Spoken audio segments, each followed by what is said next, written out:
Maintenance day on the Subaru. So this is a 2016 Subaru Outback, and I'm trying something a little bit outside the box, which is actually recommended from Mr. Subaru 1386. He is a Subaru mechanic, got a lot of good information, and what he lays down in his video about oil and bad advice from Subaru, I kind of agree with.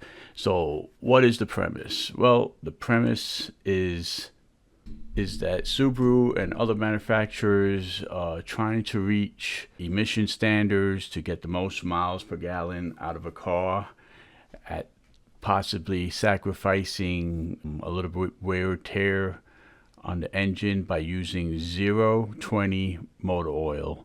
So 020 is a very light motor oil. It can help the motor spin more freely, picking up more miles per gallon. But if you are not on top of it, on changing it often, even synthetic, you can risk, especially on older cars, leaks through the seals. He says they glue these engines together with silicone. The way the fuel is injected into the car can also contaminate and break down the oil, because fuel is a solvent and it will eat away at the seals, causing leaks. And I definitely have a leak on the top passenger side rear of the motor. I believe it's the cam seal, and that's a hard to reach to place. Subaru charges a lot of money. I think it's an engine out job that they like to do. Some people have done it on their own with the engine in, and it's kind of risky because it's in a weird place. You don't want to do all that work and then find that you really didn't get a good seal with it. So it's minimal but annoying, and Subaru, other people have gone in there and said that it's within spec. It's normal. They say 5,000 miles, you're burning a quart of oil is considered in range, but I don't know. It doesn't seem logical.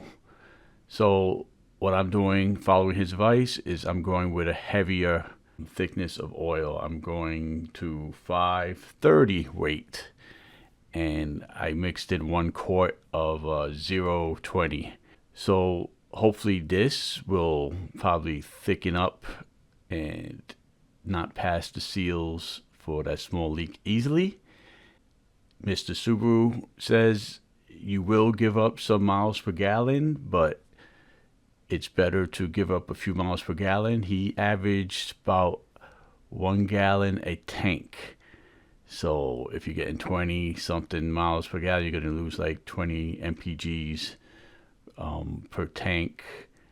And considering what you're protecting the motor for the long term, you're avoiding unsightly and smelly leaks, maintaining the integrity of your seals, and it's a small price to pay for a little bit of mile per gallon loss.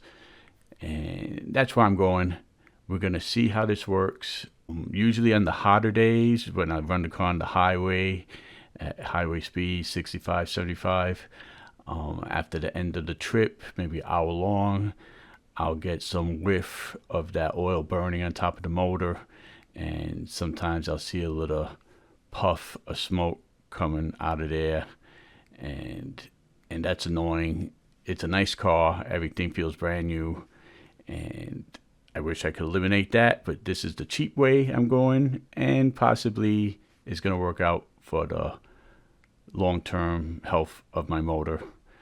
So that's where I'm going. So I do the oil change myself. It's pretty simple. You get the crush washers, and I've changed filters from Purelator, Fram, a bunch of other filters. I always try random filters, middle of the road, sometimes high mileage filters like Mobile One and stuff. I don't see a big difference. The key is changing your oil often, keeping it fresh, keeping an eye on it. This last oil change, I went a little beyond because life threw a lot of curveballs at me in the last year. So I went beyond the oil life on the meter of the car, which is not good. So now that things have settled down, I'm able to keep up maintenance on the car and get it done. So, like I said, a couple of hacks of changing oil. Subarus are easy. Oil filters on the top, drain plugs on the bottom. I took off the plastic skid plate because of that brush guard goes on there, so easy access. And I use that yoga mat because, as you can see, I'm laying on bluestone rock in that driveway, and it's not very comfortable without a mat. So that really helps, even if you have a flat driveway. I have a little hill on my driveway, so that's why I do the oil changes and car mechanics down here. I'm using my new jack stands because these Gorilla ramps are plastic, and it's showing a little bit of cracking on one, so I can be safe rather than sorry. And I'm using Pennzoil high mileage because that was with the sale and included the oil filter. Plus, I've always used Pennzoil. Occasionally I throw in Mobile 1.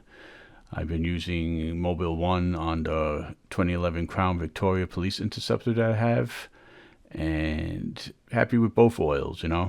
Good quality oil at the right intervals of changing. You're gonna have no problems. And I get better at this oil change every time I do one, and it's pretty easy. It took me about 20 minutes. The hard part is bringing the tool down from the garage, taking them back up. That's the work. Not when you're set up and you go down there, unscrew a bolt. I use a pry bar to break it, and then it comes out hand spun.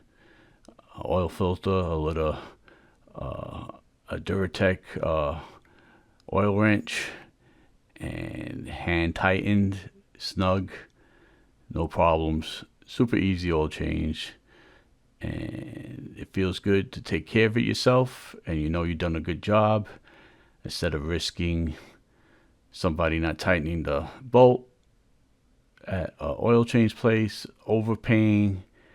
This oil change with the extra quart, and the filter ran me about $40. So $40 oil change with top brand name oil, filter, middle of the road filter, and a little bit of labor, and I'm ready to go. So I'll put some links to the products that I used in this video, just in case you're interested. That funnel that I used, Flowtech or something, that sells pretty good on my Amazon page. A lot of people are snapping that up, no returns. I enjoy it because it's nice, compact, spill proof, and just does the job. I keep it in the trunk of my Crown Vic all the time. So thanks for watching, and check out my other videos. This is my product review channel. I review a lot of these products, and I do some videos like this that are interesting to some, boring to others. If you like what you see, give me a like. Got any questions, I'm always here to answer, and chat at you later.